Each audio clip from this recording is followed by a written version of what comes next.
నమస్తే. రైతు బంధు సంగతేంది? కొత్త ప్రభుత్వం వచ్చింది. నెల రోజుల టైం అయింది దాదాపుగా. ఇప్పుడు మనం కొత్త సంవత్సరంలోకొస్తున్నాం. మరి రైతుల సంగతేంది? రైతులు మోసపోయినట్టేనా? ఇప్పటికి ఎదురు జూస్తున్నారు రైతులంతా. ఏందంటే రైతు బంధు మనకు ప్రభుత్వం దశల వారీగానన్నా ఏస్తదేమో అని జెప్పి ఎదురు జూస్తున్నారు. చాలామంది రైతులు ఇంకా నమ్మకం బెట్టుకున్నారు.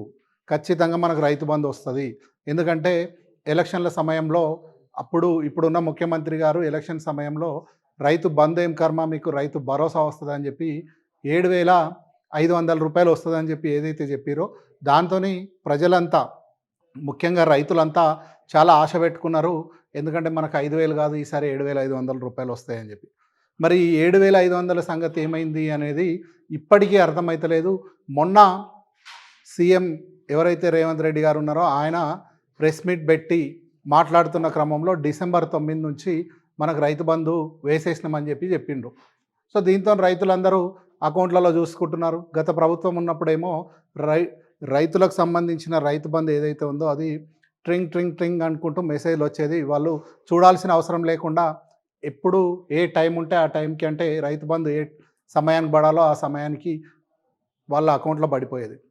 మరి ఇప్పుడు డిసెంబర్ 9 నాడు సీఎం రేవంత్ రెడ్డి గారు ఏదైతే చెప్తున్నారో ఈ చెప్తున్న డేట్ నుంచి ఇప్పటిదాకా నెల రోజుల నుంచి ప్రజలంతా ముఖ్యంగా రైతులు వాళ్ళ ఖాతాలను చూసుకుంటే అందరికీ చూసినాం కదా మనం. రూపాయలు, రూ. 2, రూ. 3, రూ. 5 పడుతుంటే జనం ఆశ్చర్యపోతున్నారు. ఏంది ఈ పరిస్థితి అనుకుంటున్నారు. మరి ఇప్పటికీ కొంతమంది అయితే ఒక ఆందోళనకరమైన విషయం చెప్తున్నారు. ఏంటంటే యాసంగిలో రైతు బంధు హుష్ కాకి అంటున్నారు. అది ఇంకా గోవిందా అయిపోయింది. ఇంకా యాసంగి రైతు బంధు రైతులకు ఈసారి రాదు అని చెప్పి మాట్లాడుతున్నదైతే చాలా ఆందోళన కలిగించే అంశం. నిజానికైతే రైతు బంధుకు సంబంధించిన డబ్బులు ఎలక్షన్ల ముందే ప్రభుత్వ ఖజానాలో ఉన్నాయి కనుక మీరు రైతు భరోసా కోసమైతే ఏదో కొద్దిగా విధి విధానాలను మనం రూపొందించడానికి టైం పడుతుంది అనుకోవచ్చు. కానీ రైతు బంధుకు సంబంధించిన అమౌంట్ ఇప్పుడు వీళ్ళ అప్పుల అంశమో ఇంకేదో తెప్పి దాన్ని తప్పించుకోవడానికి లేదు. ఎందుకంటే ఏదో చేయూత అనుకోండి, లేదంటే రైతు భరోసానో ఇంకేదో పథకం అయితే కొత్తగా వచ్చిన మేము దానికి సంబంధించిన గైడ్లైన్స్ ఇచ్చి ఎవరు అర్హులో ఎవరు కాదో తేల్చడానికి కొద్దిగా సమయం పడుతుంది కనుక దాన్ని ఏదైనా తప్పించుకోవడానికి అవకాశం ఉంటుంది. కానీ రైతు బంధుకు సంబంధించి ఏదైతే 5,000 ఎకరాకు ఇవ్వాల్సి ఉందో ఆ 5,000కు సంబంధించిన అమౌంట్ ఆల్రెడీ ప్రభుత్వ ఖజానాలో ఉంది ఎలక్షన్స్కి ముందు. మరి ఉన్న తర్వాత సమస్య ఏముంది? ఎందుకు ఆ డబ్బులను ఏం చేసిర్రు అనేది ఇప్పటికీ చెప్తలేరు. చాలామంది చెప్తున్న అంశం ఏంటంటే ఈ ప్రభుత్వంలో కీలకంగా ఉన్న ఒక మంత్రికి ఆ డబ్బులు మళ్లించబడ్డాయి. ఆయన హైకోర్టు ద్వారా ఆయన గతంలో ఉన్న బిల్లులు ఏవైతే ఉన్నాయో ఆ పెండింగ్ బిల్లులకు సంబంధించింది హైకోర్టు డైరెక్షన్ ద్వారా ఆ బిల్లులను ఆయన ఖాతాలో వేసుకున్నాడని చెప్తున్నారు. మరి ఇది ఎంతవరకు నిజమో మనకు తెలియదు. ఒకవేళ నిజమైతే మాత్రం ఇంతకన్నా పచ్చి మోసం ఇంకొకటి ఉండదు. రైతులు ఖచ్చితంగా తిరగబడాల్సిన అవసరం ఉంటుంది. ఎందుకంటే డబ్బులు లేవనుకుంటేనేమో ఇంకేదో సమస్య అయితే మనము ఆ డబ్బులకు సంబంధించి వెయిట్ చేయొచ్చు. కానీ ఒక మంత్రి ఖాతాలో ఏదైతే బాధ్యతాయుతంగా ఉండాల్సిన మంత్రికి ఆ బిల్లులను చెల్లించిర్రు అనేది నిజమైతే మాత్రం రైతులు అంతకన్నా మోసపోయిన అంశం ఇంకొకటి ఉండదు. మొత్తంగా చూసుకుంటే అదే జరుగుతుంది. దాదాపుగా రైతు బంధు అమౌంట్ ఎక్కడ పోయిందో ఇప్పటికీ ఎవరు చెప్తలేరు. ఎవరికో ఒక ఎకరం లోపల ఉన్న వాళ్ళకి ఇస్తామని చెప్పి రూపాయి, రూ. 5, రూ. 62, రూ. 32 కనీసం ఇచ్చిన వాళ్ళకన్నా కరెక్ట్గా ఇచ్చిర్రా అంటే అది కూడా లేదు. కొంతమందికి వచ్చింది, వాళ్ళకి సరే రావాల్సినంత అమౌంట్ కరెక్ట్గానే వచ్చింది. మిగతా వాళ్ళకి ఇంకా రావాల్సింది పెండింగ్ ఉంది. తర్వాత ఒక నెల 2 నెలల తర్వాత ఇట్లా వస్తుంది అని అనుకోవడానికి కూడా లేకుండా రూపాయి, రూ. 2, రూ. 5 అది ఏ లెక్క, ఎందుకు లెక్క, అసలు ఏ భూమికి ఎంత లెక్క అనేది తెలియకుండా ఇష్టం వచ్చినట్టుగా డబ్బులు వేసిర్రు. దానివల్ల ఒక కన్ఫ్యూజన్ ఉంటే మరి మెల్లిమెల్లగా వేస్తారా? ఇప్పుడు ప్రభుత్వానికి సంబంధించిన ఏదో ఒక మంత్రి కానీ ముఖ్యమంత్రి కానీ ఒకవేళ రైతు బంధుకు సంబంధించిన నిధులు లేట్ అయితే పలానా డేట్ వరకు మీకు రైతు బంధు అకౌంట్లో పడుతుందని చెప్పి బాధ్యతాయుతంగా చెప్పాల్సిన అవసరం ఖచ్చితంగా ఉంది.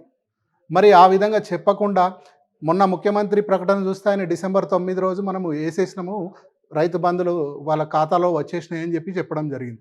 మరి ముఖ్యమంత్రి మాటను మనము పరిగణలోకి తీసుకుంటే ఇప్పటిదాకా చాలామంది రైతులకు రాలేదు.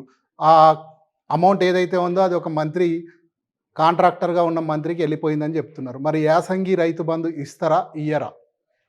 ఇక అది పోయినట్టేనా? ఎందుకంటే ఇంకొక నెల రోజులు అటు ఇటుగా గడిపేసిర్రంటే ఇక మనకు లోక్‌సభ ఎన్నికలకు సంబంధించిన కోడ్ గూడా వస్తది.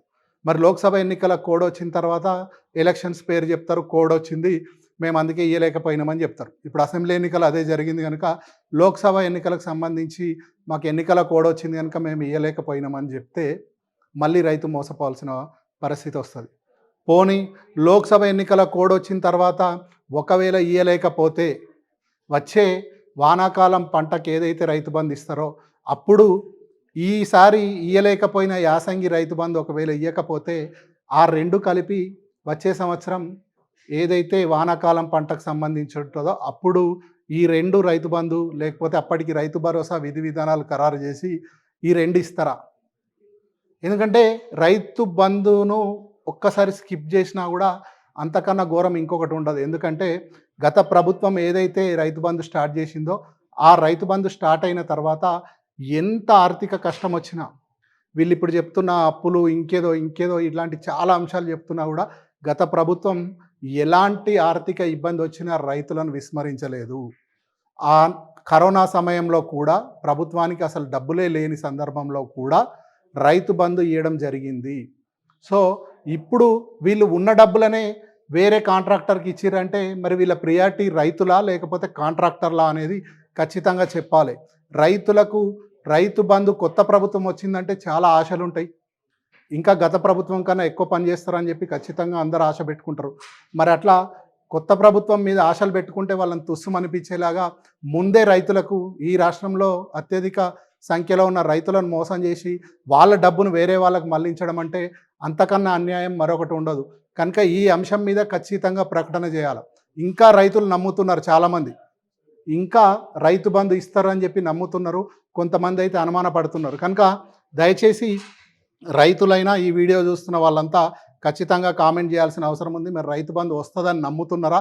లేకపోతే అది ఇంకా గోవిందా అనుకోవాల్సిందేనా? ఒక్కసారి ఈ వీడియో చూస్తున్న వాళ్ళు ఖచ్చితంగా కామెంట్ చేయగలరు.